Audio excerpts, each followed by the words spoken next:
Okay, so welcome in everybody. I wanted to tell you any questions about anything coming up. All the things have been done. There is a quiz that you guys need to complete, and it has nothing to do with anything that I've taught you. So let's see if we can find the quiz questions.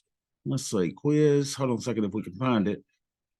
I want to make sure y'all know exactly what to do on that because the university is using these questions to make sure that you guys are learning certain things and blah, blah, blah, blah, blah. So I want to make sure that you do that. While we're figuring that out, we're going to talk about volatility today. What is volatility? Katie, what is volatility?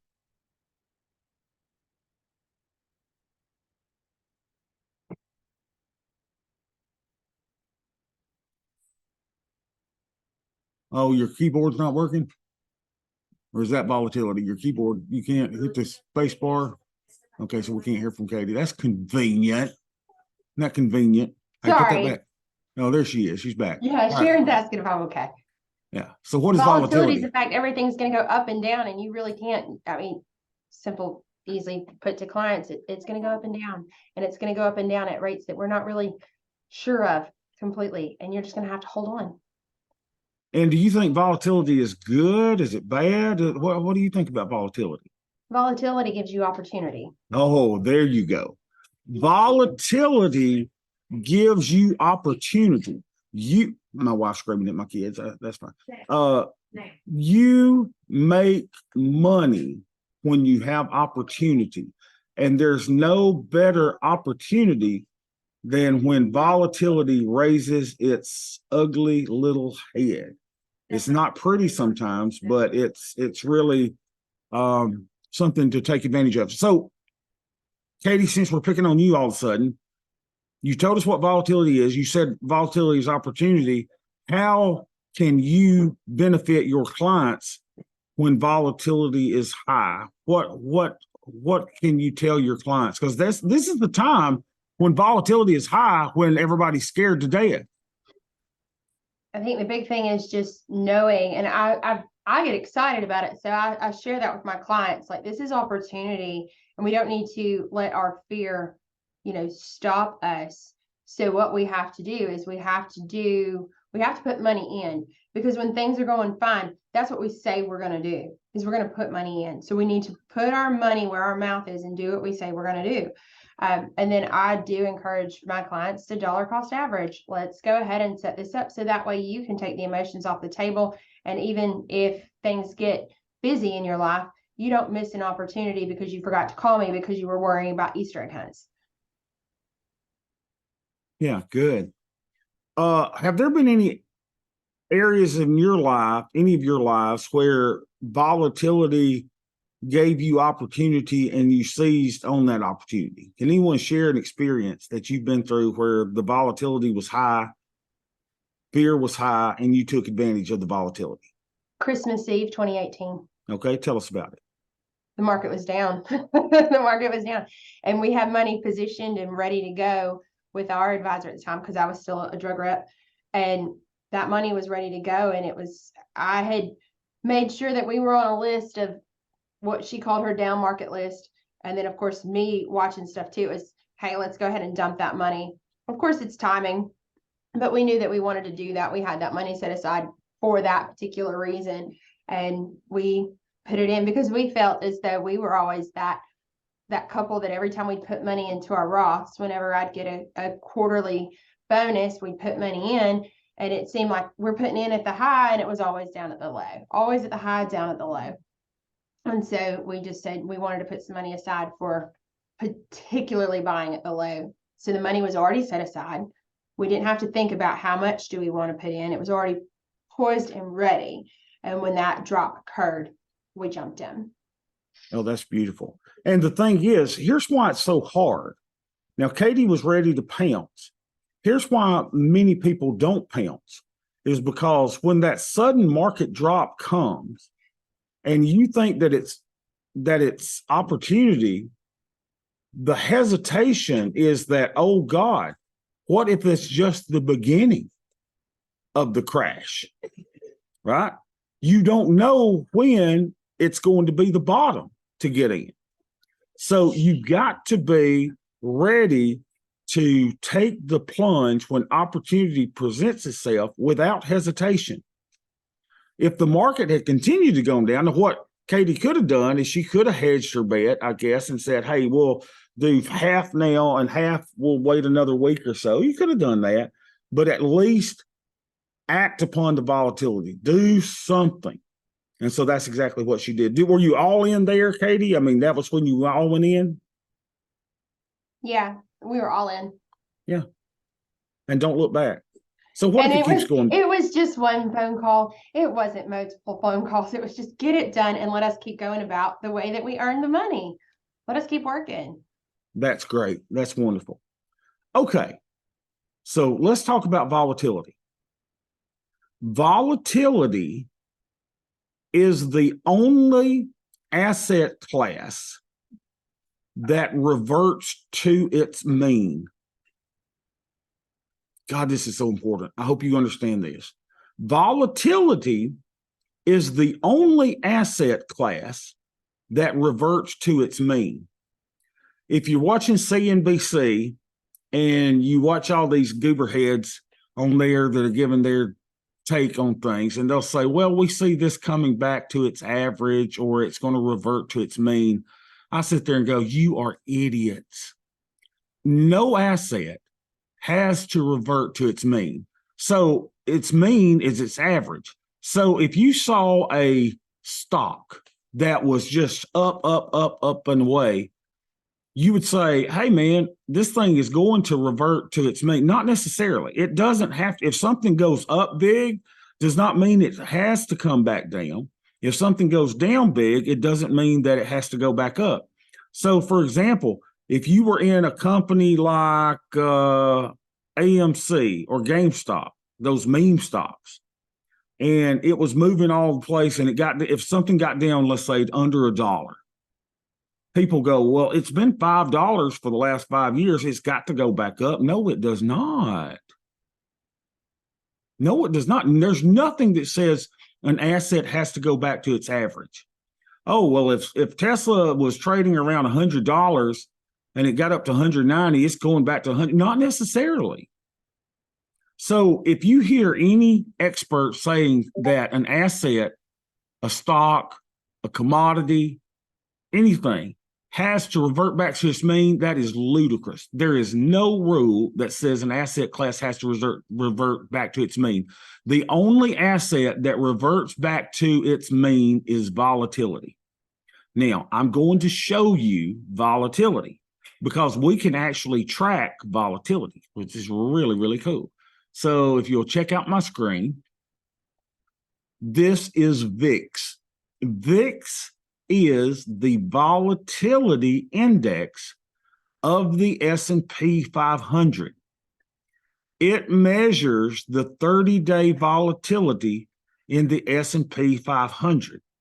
VIX and any volatility index is the only index that will revert to its mean. Well, what is its mean? Its mean is around 17 or 18. It's on average 17 or 18. So this is the chart of VIX. What we saw with VIX is that in March, we had a sudden spike in volatility. You can see the candlesticks here that went up. This is a daily chart. And then volatility kind of, escalated, came down, came back down. So it went up and down. But then what happened is that volatility always comes back to its mean or to its average. It always does. These areas are the time when we have to take advantage of the VIX. Now, let's see if we can make this chart go back. Let's see, year to date. Let's do 4 years. Let's do 3 years, right? This is 3 years. This is a daily chart for 3 years. Let's go 4 years. I just want to show you. Okay, so this is a 4-year chart, daily volatility. You can see that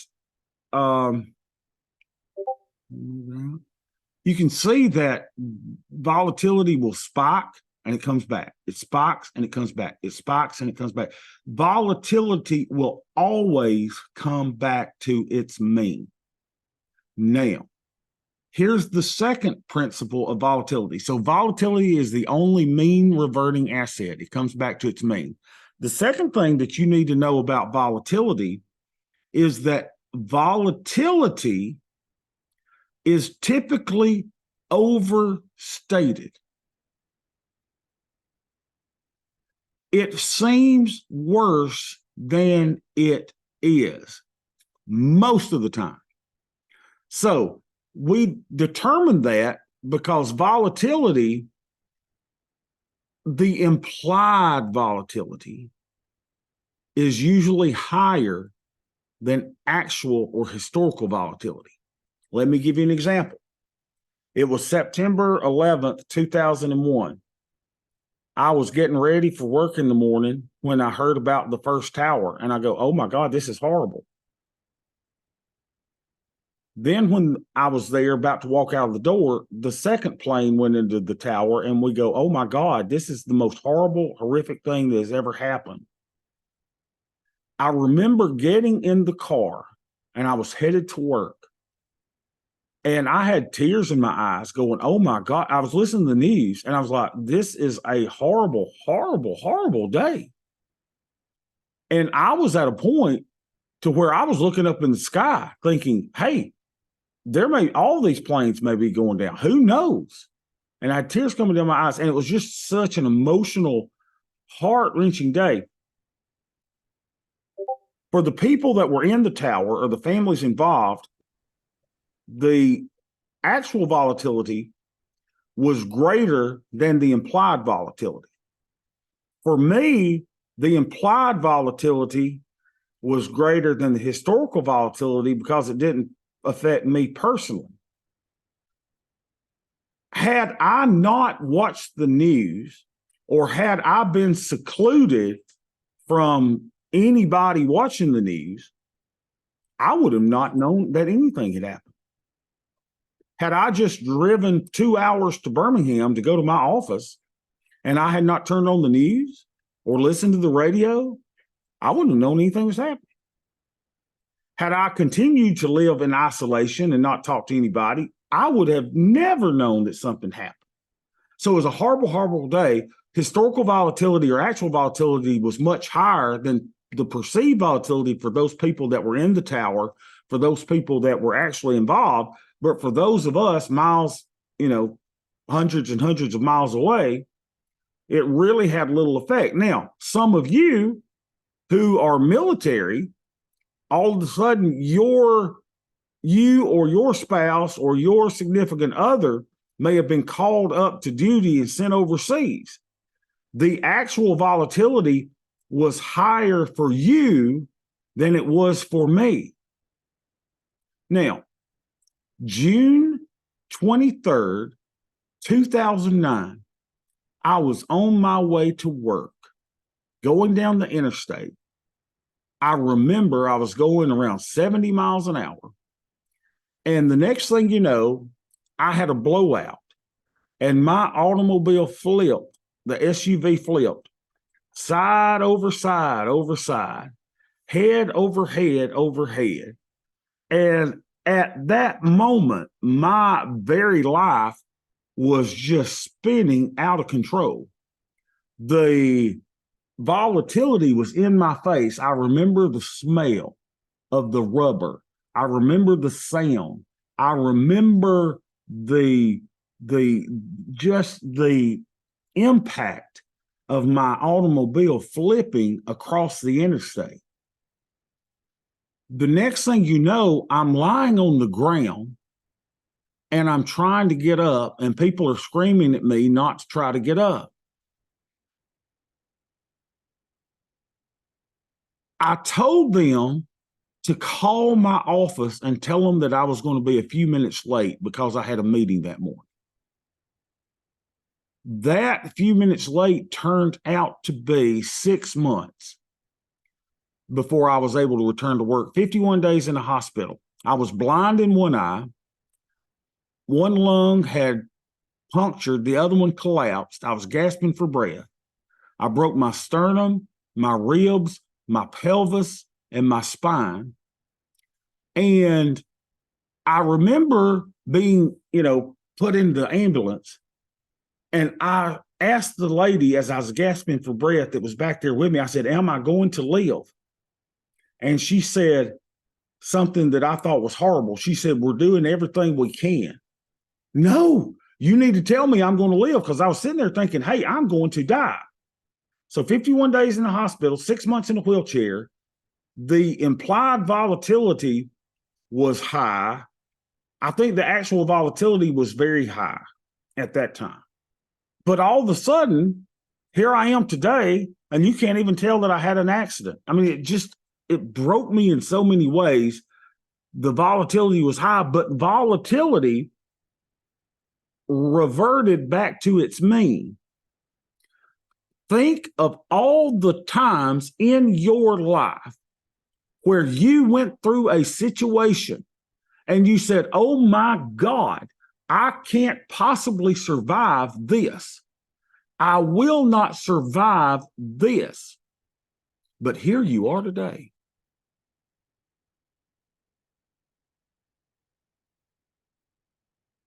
Volatility reverts to its mean.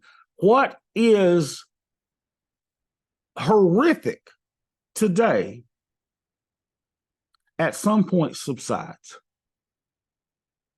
Who can share with me? I shared a story that who can share a story in your life where the volatility was so high you thought you wouldn't get through it, but here you are today. Anyone got a story of volatility?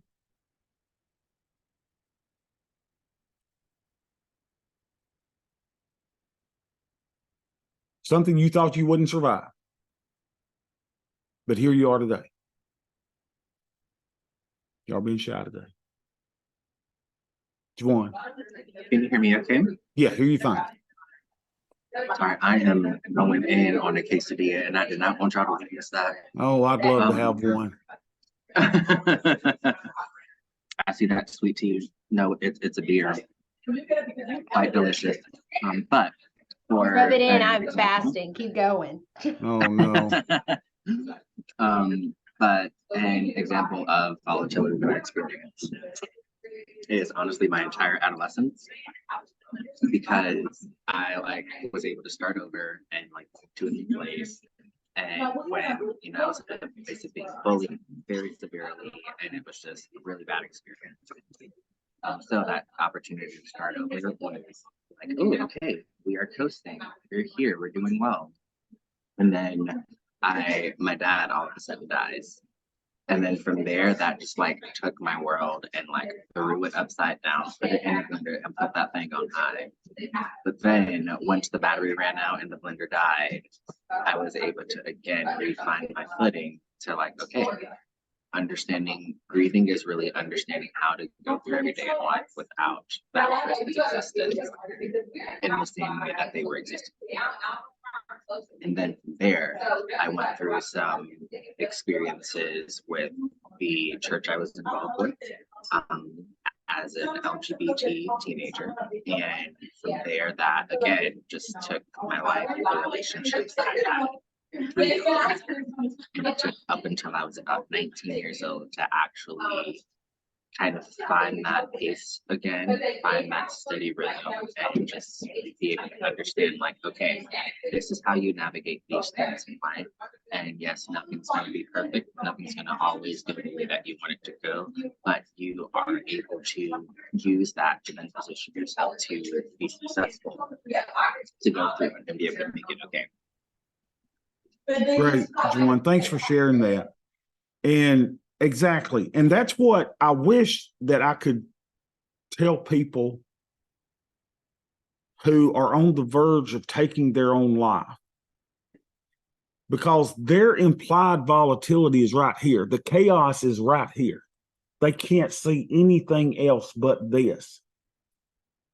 And how do you tell them that if you will just breathe, if you will take a breath, if you will sit back, you will see that this incredible volatility in your life will revert to its mean. It will subside.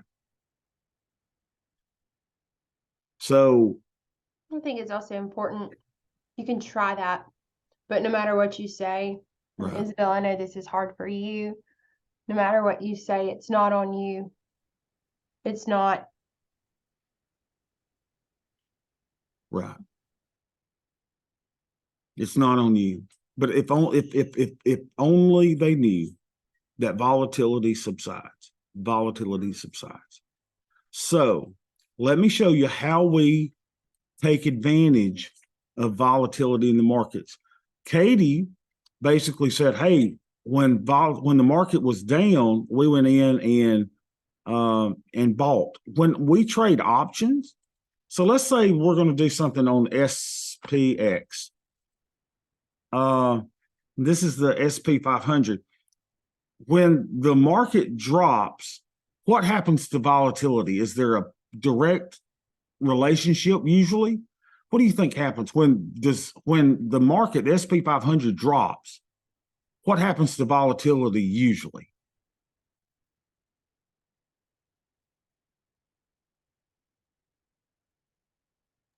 Is that where you see it just kind of get a little haywire because everybody's acting so emotionally? Mm-hmm. It's not a direct correlation. So what happens normally, Katie, is volatility. If the market goes down, volatility goes up. So usually it's an inverse relationship. So this is the IV rank, the implied volatility rank of S&P 500, and this is actual price of S&P 500. Watch what happens. When the market goes down, volatility goes up. Everyone see that? That's usually how it goes. When the market goes up, volatility usually goes down. There's an inverse relationship between volatility and the price of money. And that makes sense, right? It's because Katie said, hey, I bought when the market dropped, it tanked. Well, if you would look at what the volatility did during that time, you will notice that volatility went up. This is where we take advantage of volatility. And what we do is for those people that sell options, the best time to sell an option is when volatility increases. Because let's say I'm going to sell a 30-day option in SPX, okay? And I go out about 29 days or so, 30 days. And I'm trying to collect premium by selling an option. When volatility goes up, what happens to the price of the option? I'm an option seller. So when price goes up, what happens to the price of the option? The option increases. Remember when I said before, we sell the apple, right? Here's an apple. I'm selling an option, so I sell a put. And I collect $1. For 30 days, I'm looking to keep that $1. But if price goes down,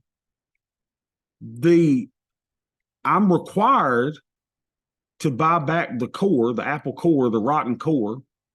Hopefully it expires worthless. But along that path, if volatility increases and the market goes down toward my strike price, this thing swells the size of a grapefruit. Oh, crap. So I sold it for $1. If I'm having to buy this thing back now, it may cost me $2. If volatility continues to increase, this thing could increase the size of a pumpkin. So now I sold it for $1. I may have to buy this thing back for $4. This is how we make money in options. It is best to sell options premium when volatility is high, because we know that volatility is a mean reverting asset. So it would be better for me to sell an option when it's worth a pumpkin to begin with for $4 than when something is the size of an apple. Volatility is overstated. Volatility is the only mean reverting asset. Volatility is opportunity. whether you're selling options or you're going into the market. What I want you, ladies and gentlemen, to be ready to do is to be able to pounce and seize upon the opportunity.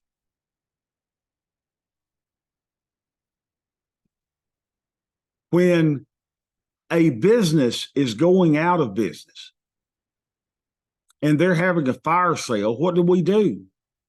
I mean, if your favorite clothing store were going out of business and they're like, all items must go, it's a fire sale. You take advantage of the opportunity. The best time to buy a brand new TV is at the end of the spring semester at the University of Alabama. Why?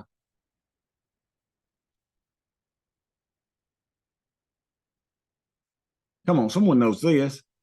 Because the market's down. Nobody's buying TVs until July. Where does the college student go after the spring semester? They're going The back beach. home. Yeah, they're going back home. They're going to the beach. They're forgetting they don't have summer classes. So they bought a TV in August that lasts them through the spring semester. And now all these students are leaving and they're moving back home and going to the beach. So in their mind, they're like, crap, I got to get money to go to the beach. So they sell the TVs. Do you see how their increased volatility is? I got to move out of this place. I don't have a truck to take this TV anywhere. I got to get rid of this furniture. That's the best time to buy furniture, is in a college town at the end of the spring semester, because they don't have a way to get it back home and they're just ready to get out of there. So their increased volatility gives us opportunity. Take advantage of the opportunities. Think about the situations in your life that you thought you wouldn't survive, but you are here today. All right, any questions on volatility at all? I have one question. Yes, Isabel. So if, let's say you're the company that you're starting up, well, not your company, but you work for a company that is just now starting up, and their 401ks are going to be put into their own, like their own stocks. So those are going to be pretty low at that first time, right? Would it be smart to start those 401ks with that company, or is that what you would consider that opportunity? Or would you be afraid to start a 401k with a brand new company like that? Well, starting a 401k is one thing. Putting it into the stock of that company is another, right? So well, if isn't there like, don't they set it up to where the money is mainly sourced into their company stocks? not necessarily, they may have, I mean, it depends on the investment options. Buying company stock may be one way to do it. And I would be totally against that, right? Unless I really love the company, I'm not going to put a ton of money in there, because I would rather be in the S&P 500. Now, that's my personal risk preference, or something similar to the S&P 500. I'm not going to put money into an individual stock, at least not a significant portion. Did I answer that okay? Katie, you got any thoughts on that? I had to mute and take a call. I'm sorry. No, that's fine. But I don't think that I would that I would, do that with a significant portion of my net worth or my investment income. Okay. Doesn't mean thought on like getting matches and putting, like, maxing out your 401 versus doing an IRA on your own? Well, no, so for instance, when I worked at the bank for Frost, they took, however much out of, I think it was like 6% out of my paycheck every month or every pay period, and then they would match their 6%. But somehow they bought, or I bought, like, stocks in their company. So, I mean, I don't know how that even, I don't even know how that happened, but if they, like, let's say they were, because they weren't just starting out, they had been a bank for a while, but if they had just started out, would that be the opportunity where you would want to put more money into that? Or would you not start that 401k and start an IRA on your own? Well, I would definitely take advantage of the 6% matching. Okay. So I have an And I'll example for you. My mom's been working at Walmart for like 30 years. So she started when I was 5 or 6 years old. And her Walmart does the same thing. Their 401k, it automatically goes into their stock unless you manually go in and change it. So Yeah. she started putting stock in at Walmart when it was, 20 bucks. I don't know what it is now, but if it was like Amazon and it just kind of skyrocketed, then she would be looking good. But if it was like, I don't know, GameStop, not a meme stock, but just crap, then that would kind of suck for her. But I know her matching was set up, I want to say only if you took the company's stock, like you got the match that way. But if you just said, no, I don't want Walmart stock, I just want to put it in the S&P, then they wouldn't match like all of it. So if you I can get see. a sweet deal now and you think the company's going to be around, maybe, throw half of it in there or something. I don't know, but it could be a good way to get something at the ground floor. Yeah, if they're giving you the match on that, I probably would do up to the match, but nothing above if I were forced to buy the company stock. Gotcha. But that's a have- good question. That's a good hey, is this a volatile moment where I should take advantage of the opportunity? Do you remember when we had Tom Sosnoff with us? He said, if opportunity presents itself to you, take it. Take it without hesitation. Go for the risk.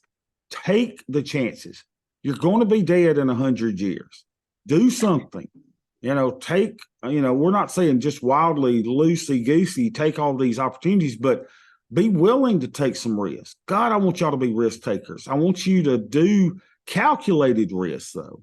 And if you're giving me 100% return on 6% of my money, you're matching, yeah, I probably would be in that company stock and then do anything above in, a Roth IRA, or you're doing it in something like the SP 500 or a global stock fund.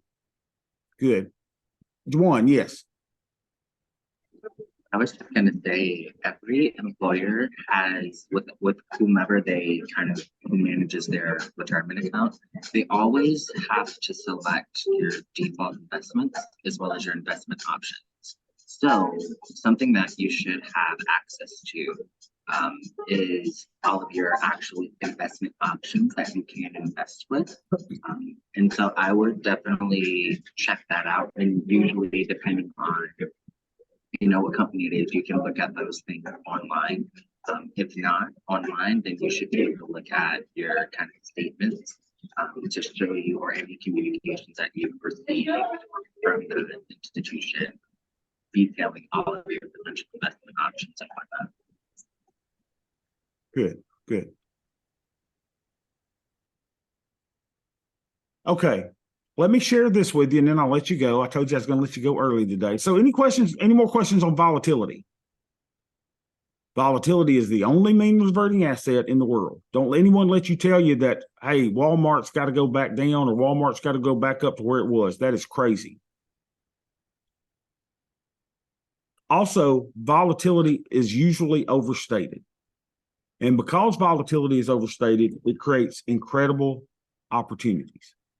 All right, so here's the questions that they're asking me to ask you guys. So let's just kind of go over them really quick, like on this little quiz. And let's see what it looks like. Okay. An increase in a mutual fund's alpha indicates decreased performance. True or false? What is alpha? Anyone know what alpha is? Alpha means if I am creating positive alpha, I have outperformed the overall market. So as an investor, I try to bring alpha. Alpha is overperformance. So if a mutual fund, an increase in their alpha indicates decreased performance, no, that is false. Okay.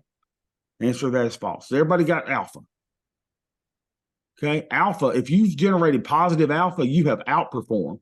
So if a mutual fund's alpha increased, that would be indicative of increased performance. Okay. Second question. Yes. Sorry. Go ahead, In Juan. regards to just wanting to make sure that I'm understanding. So alpha, sorry, alpha is measuring your performance of the market in comparison to the market for that specific individual security. Yes. Yes. Then beta is talking about the rate of volatility in comparison to its benchmark and Yeah. relationship to how it will perform. The Yeah. risk So that asset takes. yeah, so if the market has a beta of 1, right, the overall market, and you've got a beta of 1.3, that kind of means if the market is moving 1, you're going to move 1.3, right? So it moves greater than. Yes, that's good. So if my year-to-date profit is in my fund is 9%, and the market this year is up 6%, then I've got 3% alpha, even though percentage-wise it's much greater. Everybody with me? I have created alpha. If the market is up 6% and I'm up 2%, I have not created alpha. I have underperformed the market. Okay? So alpha can't be, it can only be positive or zero. What was that one? I didn't get that. I just said, so alpha can't be negative, it can only be positive or zero. Right, because I think the very definition of alpha is outperforming. So I don't think, I mean, I've never quantified it as a negative alpha. Maybe you can quantify it as negative alpha, but it's not alpha because alpha is the outperformance. So double check me on that just to make sure. I don't think alpha could be, I mean, if it's negative alpha, you don't have alpha. All right. And then this question, risk is the uncertainty that the realized return may differ from the expected. That is absolutely true. That's the risk that you're taking. It's the uncertainty that the realized return, what your actual return is going to be, is different from the expected return. That's my wife yells at my kids. Joe's not supposed to be up here. Okay, questions on that?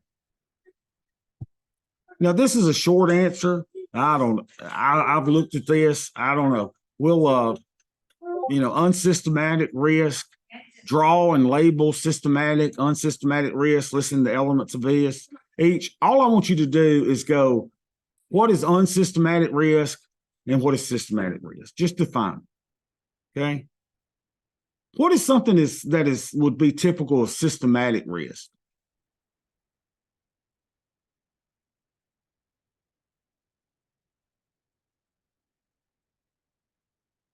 Anybody? Let's go to Investopedia. Unsystematic risk versus systematic risk. All right. Total risk for investments is unsystematic risk plus the systematic risk. Unsystematic risk is a risk specific to a company or industry, while systematic risk is the risk tied to the broader market. Systematic risk is attributed to broad market factors and the investment portfolio risk that is not based on individual investments. So we brought up, Kaylin brought up Walmart a while ago, right? So a recession, is a recession systematic risk or unsystematic risk for Walmart?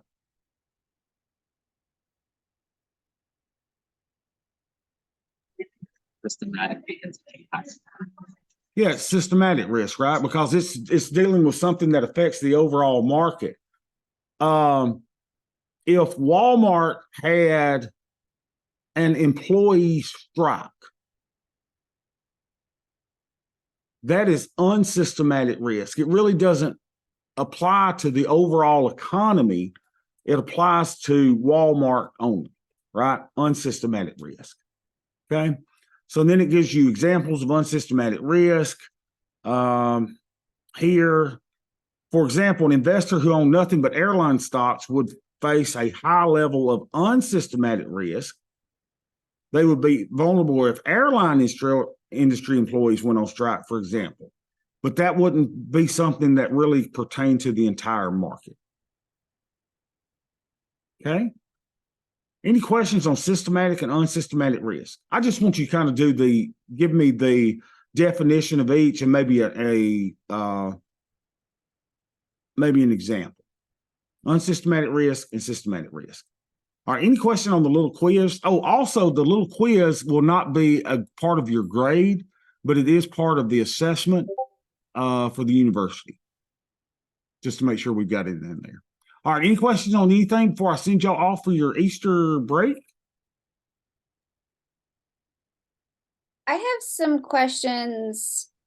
I've been looking over the bond stuff and I'm just having trouble reading it, but it doesn't have to be like during class. If you have a few minutes after we get done, I'd love to ask some questions. Well, if I know it, I'll answer it. We can do it now and record it because other people may have the question. If anyone needs to go, they can go too. So, but we can talk about bonds.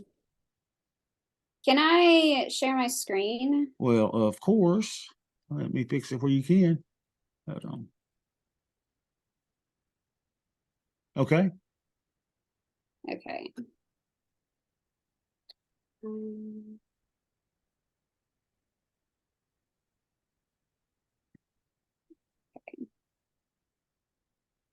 I have not enough monitors, so just ignore all of my tiny tabs. All right, so I'm on Fidelity because that's the account that I have set up. So I went in and now I'm looking at everything that they have for their bonds and CDs, but what I don't understand is how to read it. So I'm just going to go with this one. I know this is the lowest grade, but I was hoping that it would kind of, with bigger numbers, it might help me picture what's going on. Sure. But what am I looking at for like the rate that you get back? Is that this yield to maturity? Yep, should And I be also the yield don't to understand maturity. the difference between the bid and the ask. Bid and the ask. So bid, let's see, the bid price and the ask price, yield to worst price quantity. The way I view bid and ask is there's a bid ask spread, like for example, on the stocks and options that we do, right? And basically, I think of which one is screwing me, which one is messing me over. So whichever is lower is the one that they will allow me to sell at. Whichever is higher is the one that they will allow me to buy at. So you can look at what the difference is between the bid and an ask, and you could say, oh, I get it. I would sell at one of these and I would buy at the other one, right? So if you look at the bid ask prices there, right? Yep. So which one is lower? This one. That would be the one they'd screw you if you sold it, right? Because you're going to get less than you would be. In other words, you couldn't sell it to ask. You'd sell it to bid. If you were going to buy one, where would you buy it? Remember, which one is screwing you over? They're going to charge you more. So you would be buying at the ask. Okay. So you don't actually make any money on this one then, right? If you're buying it almost, 10 cents higher than you're selling it for? Well, but that's the current bid ask price, right? So if you were to buy at the 98.45 and you immediately sold, yes, you're going to lose on the spread. But if you hold it till maturity, there you go. that's when I would get the 8.892% Yes, on this number? right. Okay. The So bonds when you are, hold the bonds are something, sold, the bonds are sold at a discount. So Yes. you will get $100 instead of $98 on the Mhm. maturity date. And that yield to worst is if the bond is callable, the yield rate would be different. So say it was a 5-year bond, but they could call it at 2.5 years, then the yield rate, well, it might be better or worse. and that's just when they're like, you know what, we're done with this. We're gonna go ahead and pay you and call it a day, right? Right. Okay. And that's not a I fun see. feeling either. When I managed the CDs when I worked for the federal government, and I'd be like, oh crap, they called our bond. We were getting a great rate. So, you know, they were like, screw this, we're not paying them that great rate. We're gonna call the bond. So I tried to at most of the time get non-callable bonds. But sometimes they call them and they call them early. So what is this yield for? That's the stated yield on the thing. How isn't it the stated yield like when the thing was first introduced? Yeah, That's that's the the yield when interest it was rate on it. issued. Yeah. That was when it was issued. Yeah. Okay. And this coupon number, that doesn't apply to pricing or anything, right? It's just like an identifier number? No. What is this coupon for? It's supposed to be its annual, is it not? Is that what that is? So is Coupon this the monthly and this is annual? coupon rate is the rate at which it pays interest, correct? The Yeah, coupon so would have been the the face, university. Go ahead, the Hal. coupon would have been the face interest rate on when the bond was issued. But then at some time along the line, it has changed the price dramatically. So now that the yield to maturity is 8.892%. So what you would see if that thing was trading at par, meaning that it's trading at 100, you're getting your 3.7% each year. Yeah, because that's the stated coupon rate. That's right. Okay. The stated coupon. Okay. I'm with it now. I also Yeah, and noticed, that one factors in that discount that you're getting. So I'm looking at that and I'm saying that your screen that you show is different than the screen that I use when I do bonds. Because my yield to maturity shows just the interest and it does not factor in so if you purchase at a discount, which is what you were doing, instead of par, that was factoring in that total amount that you're getting from, I buy it at 9,800 versus buying at 10,000. That was factoring all of that in on that interest is what it looks like. Hal, correct me if I'm wrong, because it's a new screen to me, but I would look at that and I'm like 3.7 and you're at a small discount. Okay, it's going to pay you a little bit more interest, but that was factoring in the discount on the amount and into the interest too. I hope that wasn't confusing because it was confusing to me. Well, when that bond was issued, it was issued at a 3.7 coupon and it sold for $100. Well, now the interest rate is much higher. And so nobody's going to buy that thing from you for $100. Because there's an Okay. inverse relationship with the interest rate, current interest rates, and bond prices. Okay. As interest rates go up, bond prices go down. As interest rates go down, bond prices go up because people are going, oh, wow, interest rate went down. So that makes this bond more attractive. Yeah, I can go out in the market and I can buy a bond that's going to pay me a lot more, Kaylin. So why do I want your 3.7 when I can go buy a 5? So if Right. you want to sell your 3.7, you better offer me a discount to pick that thing up because I have to make the difference between a 5 and your 3.7, and that's where that number comes from. Okay.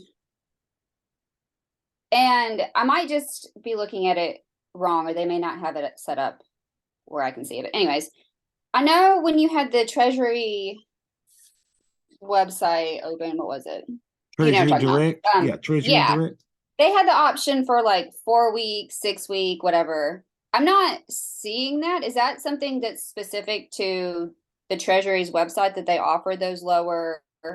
Well, I was buying those 4 week and 8 weeks from the TD Ameritrade website. So it may be something that who's this, Fidelity? Fidelity. Fidelity Look may under not be. new issues, the new issues tab, it might be there. Yeah, click on new issues because those are yields there. See the second tab after bonds? Oh, Yeah. Treasury.